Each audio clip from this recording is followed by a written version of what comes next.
Welcome to Wrestling with Snipes. Today we'll be reviewing Friday Night SmackDown for October 25th, 2024. The show kicks off with Randy Orton walking into the Gorilla, walking up to Triple H, having a little conversation with him, and then he heads to the ring. He grabs a mic and he said, I talked to Nick Aldis last week and I wanted a match with Kevin Owens, and he said no. But it wasn't his decision, it was above him. So I know who I have to talk to. So Triple H, sir, get your ass out here. And out comes the game, Triple H. Randy says, you're protecting Kevin Owens from me. Triple H says, I'm not protecting anybody. The match is not gonna happen. Randy says about 5 or 6 times. Then Triple H gets in Randy Orton's face and says, I am trying to protect you. Kevin Owens always turns on his friends, but he let his guard down and he trusted you and Cody Rhodes. And in his mind, you two turned against him. Now there is something disconnected in his mind, and I do not want you and him in this ring. You just got back from an 18-month layoff, and I do not want to see you back on the shelf, maybe permanently. Oh my.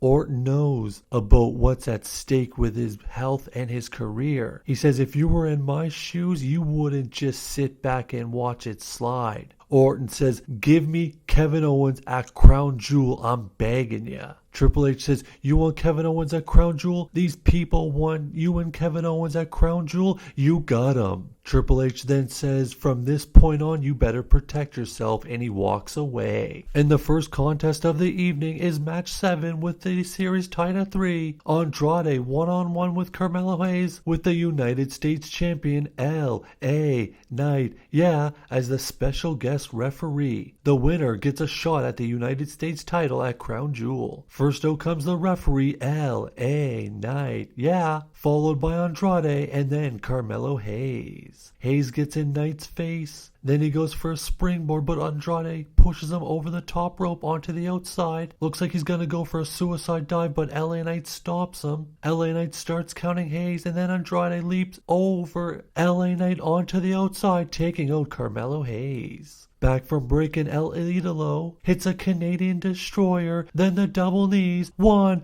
2, Hayes kicks out. Then Hayes goes for a super kick, but he hits Knight because Andrade moves. LA Knight falls to the outside. Hayes then hits a cutter on Andrade. He goes for the pin, but there's no ref. Hayes' feet are hanging outside the ring. LA Knight then grabs him, pulls him outside, and bounces his head into the announce table and gets back into the ring. Andrade looks at him weird, and Andrade swings but misses. Then LA Knight hits Andrade with a BFT.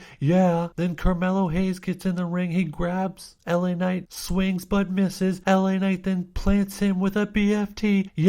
LA Knight then grabs the mic, gets on the announce table, and he says the winner of match 7, with everybody saying LA Knight, Then we go to the back and it's Tiffy time. Nia welcomes Tiffy back from her sniffles last week. Nia says, I cannot get rid of this Naomi. Tiffy says, I'll take care of her tonight. Nia says, that's really sweet of you, Tiffy, but I actually found somebody to take care of that problem. It's Candice LeRae. Candice and Indy walk into the room. Candice says, I'm going to take care of Naomi, and Tiffy, you can just relax, and walks away. Then Nia says, Tiffy, just relax. Then we see LA Knight in the back being approached by Nick Aldis. Aldis says, what the hell is that? But before LA Knight can say anything, Aldis interrupts him and says, you will defend the United States Championship at Crown Jewel against both men in a triple threat. Next up, we have Candice LeRae one-on-one with Naomi. Naomi goes to the top. Candice slides to the apron. Naomi leaps over Candice, and then Candice hits Naomi with a DDT on the apron as we go to commercial break.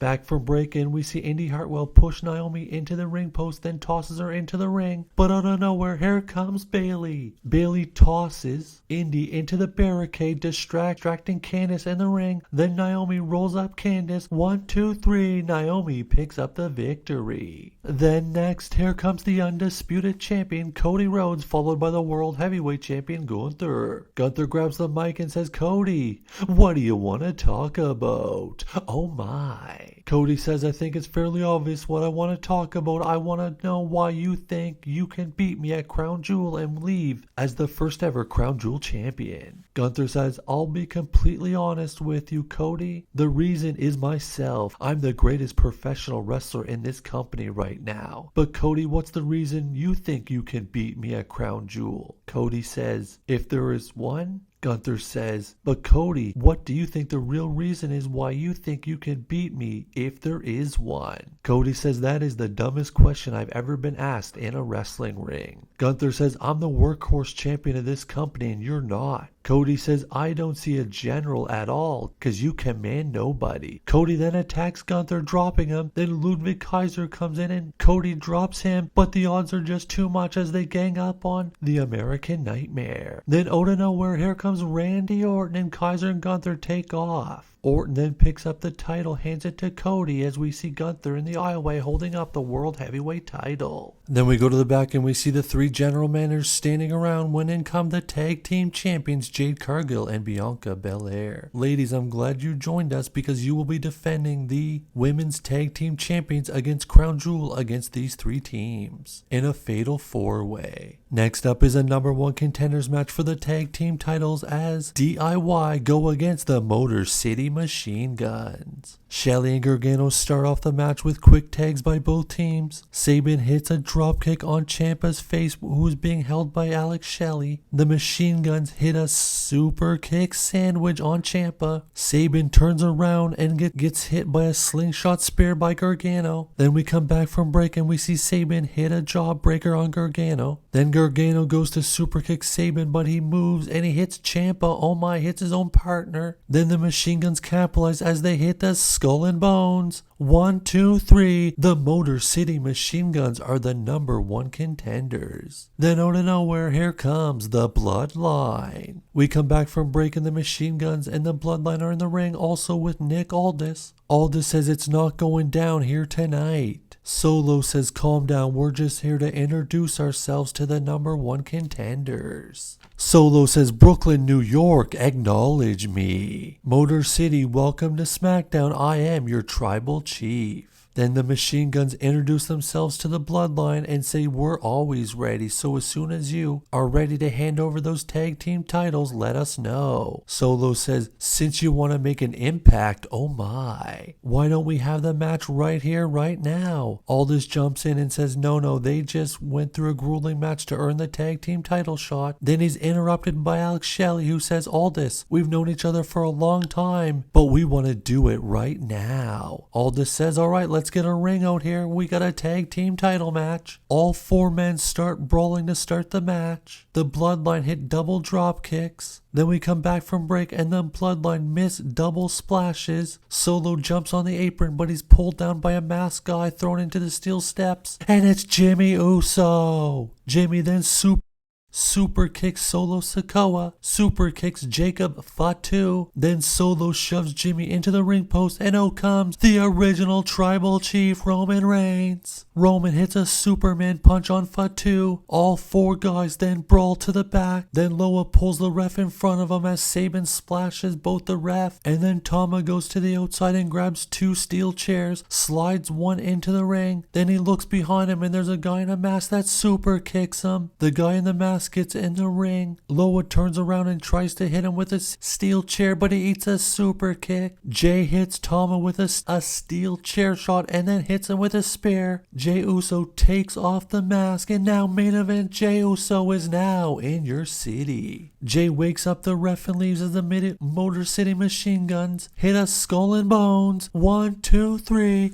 We have new tag team champions, the Motor City Machine Guns. Then they leave to go celebrate and Jay Uso is in the ring all alone. And then out comes Big Jimmy Uso, who gets in the ring. They look each other, then they embrace with a big hug as the OTC watches from the aisleway. Oh, this reunion is gonna be lit. Oh my.